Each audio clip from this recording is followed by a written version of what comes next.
Shabbat Shalom a todos. Vamos a hablar un poco sobre la Parashá Jucat,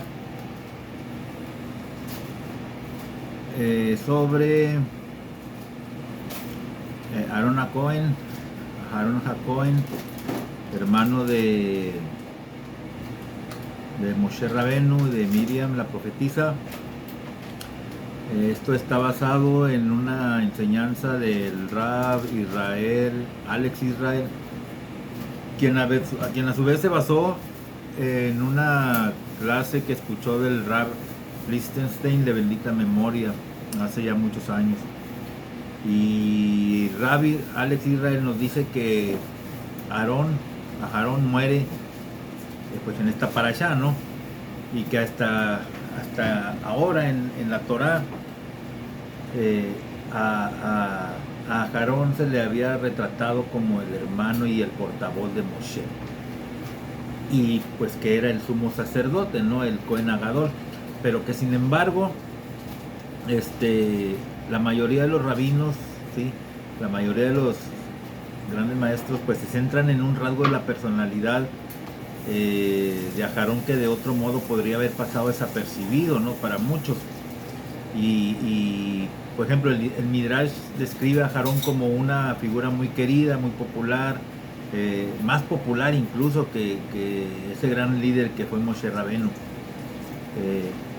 El pueblo amaba profundamente a Israel. ¿Y cómo describe esta observación el Midrash? Pues se basa en una comparación de diferentes pesukim, de diferentes versículos, porque la Torah nos dice que después de la muerte de Aarón, en el capítulo 20 de Bamidbar, verso 29, nos dice que toda la casa de Israel lo lloró durante 30 días. Y el Midrash, con su exquisita sensibilidad hacia el lenguaje, señala que en la descripción del duelo de Israel por Moshe, los israelitas lloraron por él durante 30 días. Imagínense, 30 días estuvieron de duelo, estuvieron de luto por Aaron HaKohen. Lloraron durante 30 días por Moshe y Aarón. Pero ¿quién lloró por Moshe? Por Moshe fueron los israelitas, pero no toda la casa de Israel, ¿sí? Porque parecería que Aarón había logrado un mayor atractivo popular. El gran exégeta Rashi nos dice, en un comentario que hace él, dice: toda la casa de Israel, incluidos hombres y mujeres, todos lloraron por él, porque Aarón buscaba la paz, promovía el amor entre esposos y esposas. Cuando estos se encontraban en un estado de fricción y de desacuerdo, o sea, Aarón buscaba que las personas se reconciliaran entre ellas. También el Midrash nos dice de un modo ligeramente diferente, en Sifra Shemini 1, en Avot de Rabbi Natán, nos dice: ¿por qué Israel llora por Aarón durante 30 días? Porque él nunca le dijo a ningún hombre: tú transgrediste. A diferencia de Moshe Rabenu sí los criticaba duramente y les decía sus verdades. ¿Y cuál es exactamente el rasgo que hizo a Aarón tan popular? ¿Cuál era ese encanto, vamos a decirlo así, que atraía a las masas de los israelitas hacia él? Bueno, la Mishnah en Avot nos dice, en voz de Gilel, dice: sé uno de los discípulos de Aarón. Él amaba la paz y buscaba la paz, amaba a la gente y la acercaba a la Torah. Pero el Midrash en Avot de Rabbi Natán completa los detalles de esta historia. Ellos cuentan esta anécdota, por así decirlo, de Aarón, que cuando Aarón iba por el camino y se topaba con un malvado, Aarón lo saludaba, efusivamente lo saludaba. Y al día siguiente este hombre, cuando quería cometer una transgresión, pensaba: ¡ay de mí! ¿Cómo alzaré después mis ojos y miraré a Aarón? Estoy avergonzado ante él porque me saludó. Y cuando dos personas peleaban, Aarón iba y se sentaba con uno de ellos y le decía: hijo mío, debes saber que tu amigo ha dicho: estoy avergonzado ante él porque he transgredido contra él. Y luego Aarón se sentaba con él hasta que se disipaba el resentimiento de su corazón. Entonces iba con el otro y se sentaba y le decía lo mismo. Debes de saber que tu amigo está diciendo: ay de mí, ¿cómo puedo alzar mis ojos y mirar a mi amigo? Estoy avergonzado ante él porque he transgredido contra él. Y Aarón se quedaba ahí sentado con él, ¿sí? Hasta que salía el resentimiento de su corazón. Y cuando los dos amigos se encontraban más tarde, pues se abrazaban y hacían las paces y se reconciliaban. Había miles en Israel que llevaban el nombre de Aarón, porque si no hubiera sido por él, no habrían venido al mundo. Aarón hizo las paces entre marido y mujer, de modo que se unieron, y al niño que nació, nos dice el Midrash, le pusieron el nombre del Cohen Agadol de Aarón. En otras palabras, Aarón era un hombre cuya misión era unir a las personas en paz y en armonía. Estaba tan dedicado a esa tarea, estaba tan motivado que recurría a subterfugios para convencer a las partes rivales para que resolvieran sus diferencias, y lo lograba, ¿sí? Encontraba una manera de derribar barreras, de reemplazar la actitud negativa por la armonía, de transformar la sospecha en confianza, de transformar el odio en amor. Y esto parecería ser indiscutiblemente fantástico, pero ahora surgen preguntas. Si Aarón es tan grande, ¿por qué Moshe no habría actuado de la misma manera? Aarón ama la paz y buscaba la paz, pero Moshe reprendía a la nación con duras palabras. Es un contraste muy grande, ¿no? Si las técnicas de Aarón produjeron resultados tan increíbles, ¿por qué Moshe no pudo haber aprendido algo de su hermano mayor? O podríamos ahí sugerir que la diferencia entre ambos era deliberada. Bueno, aquí entra en juego una cuestión, entra en juego la diferencia de roles, ¿sí? ¿Por qué? Porque podríamos estar especulando que la diferencia se debería en gran medida al papel que tenía cada uno de ellos. Moshe era el líder, la responsabilidad recaía sobre él. Como el hombre en la cima de la pirámide, debe saber cómo decir las cosas con franqueza, cómo poner a la nación en línea cuando era necesario.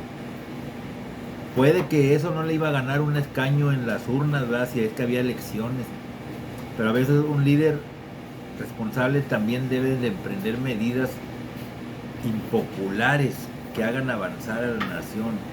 Aarón no tenía el mismo grado de responsabilidad que Moshe, y decía diariamente la bendición de la paz, ¿sí? Aarón podía perseguir objetivos de armonía y de reconciliación sin temor a que su actitud amable y tranquila fuera a abusar en situaciones de crisis. Moshe tenía que mantener una mayor distancia, y a veces tenía que tomar decisiones difíciles para confrontar a la nación con sus transgresiones y sus pecados, con sus transgresiones y con sus fracasos. Y aquí surge una diferencia de ideología. Posiblemente podríamos sugerir algo más fundamental, una discusión entre Moshe y Aarón sobre la conducta correcta. Aquí podría haber un debate sobre principios morales y propiedad, ¿sí? Veamos las historias anteriores. Aarón seguía su camino y se topaba con un malvado. Aarón lo saludaba, y al día siguiente ese hombre quería cometer un pecado y pensaba: ay de mí, ¿cómo alzaré después mis ojos y miraré a Aarón? Estoy avergonzado ante él porque me saludó. Aarón se hacía amigo de una persona malvada, y Moshe podía volverse hacia Aarón y decirle: ¿quién te crees que eres? ¿Qué mensaje le estás enviando a la nación? Aquí tenemos un hombre que es un mentiroso, es un tramposo conocido, ha sido acusado de fraude, golpea a su esposa, no come kosher, lo ves en la calle y lo saludas como si fuera tu mejor amigo. Estás tolerando sus acciones, lo estás aceptando como un miembro pleno de la comunidad. ¿Cómo puedes actuar de esta manera? Este hombre no se va a arrepentir, se va a ir a su casa, se va a sentar en su silla y se va a sentir orgulloso de su asociación con el Cohen Agadol, con el sumo sacerdote. Aarón, eres el número 2 por aquí, apoya a los justos, no a los malvados, le podría haber dicho Moshe, en dado caso de que ellos tuvieran una diferencia, ¿no?, entre sus actitudes. Y la historia de los dos hombres que discuten no es mejor que esta que pasó del hombre malvado al que saludaron, porque los dos hombres están muy contentos de culpar al otro por la pelea, hasta que aparece Aarón, quien recurre al engaño Quien recurre al engaño, Aarón recurre al engaño, ¿sí? Dice una mentira para conciliar a las dos facciones. ¿Qué pasa si la estratagema falla? ¿Qué pasa si esto hubiera fallado? Incluso si hubiera tenido éxito, ¿puede Aarón recurrir a mentiras, inventos? ¿Podría haber hecho esto? ¿Acaso el fin justificaba los medios en este caso? ¿Se permite inventar historias falsas para resolver una disputa entre adversarios que son muy obstinados? Aquí es donde surgen los valores de equilibrio, ¿sí? Porque tal vez sea precisamente este el punto de diferencia entre Aarón y Moshe. Aarón sostiene la paz, o mejor dicho, Aarón sostenía que la paz y la armonía, que la unidad comunitaria tenían una posición tan central en el pueblo de Israel, en la vida del pueblo de Israel, que la verdad podía verse comprometida para alcanzar ese fin. Y Moshe no estaba de acuerdo con esto. Moshe era el hombre el hombre de Emet, el hombre de la verdad. Insistían que no se pueden disimular las líneas y manipular ahí los límites. Un transgresor es un transgresor. Y si empezamos a comprometer la verdad, entonces esto se convierte en una pendiente resbaladiza que puede terminar en lugares muy peligrosos. Ninguna táctica vale la pena para ocultar los hechos. Es mejor decir las cosas como son, incluso si eso te vuelve impopular. Y aquí surge el conflicto, verdad contra paz. Porque por extraño que parezca, hay muchas situaciones en las que este debate, la lucha entre valores de verdad y la paz, salen a la luz. ¿Es necesario decir siempre la verdad, incluso si con ello lastimamos a alguien? Una comunidad ortodoxa o cualquier comunidad se asocia y acepta a una congregación no ortodoxa, ¿sí? O una congregación que no tenga sus mismos valores o sus mismos fines, su misma visión, ¿sí? Tal vez se difumina la línea de la verdad y de la exclusividad, ya que su calidez y apertura en cierto sentido acepta a los... podría decirse que aceptar a los no ortodoxos, en el caso de comunidades ortodoxas en el judaísmo o de congregaciones fuera del judaísmo, se puede ver como una alternativa legítima. Puede que tengamos la verdad de que Israel pertenece legítimamente al pueblo judío, pero debemos comprometer esa verdad a cambio de un acuerdo de paz, o eso nos lleva más allá de lo razonable, ¿sí?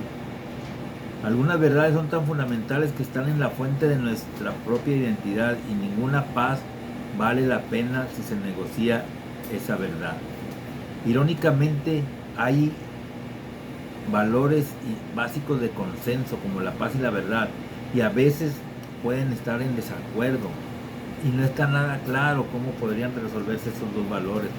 Rabban Shimon ben Gamaliel nos dice que el papel fundamental de un juez es encontrar la línea que abarque ambos conceptos, la verdad y la paz, y cita al profeta Zacarías cuando habla de la fusión ideal de esos valores de verdad y de paz, ¿sí? Rabban Shimon ben Gamaliel decía: el mundo se sustenta sobre tres cosas: sobre la ley, sobre la verdad y sobre la paz, como está escrito en Zacarías 8:16. Juzgad a vuestras puertas la verdad y la justicia de la paz, ¿sí? Entonces, podemos aceptar en un momento dado decir una mentira para conciliar y encontrar la paz, o tenemos que decir la cruda realidad, la cruda verdad, aunque eso no nos lleve a la paz.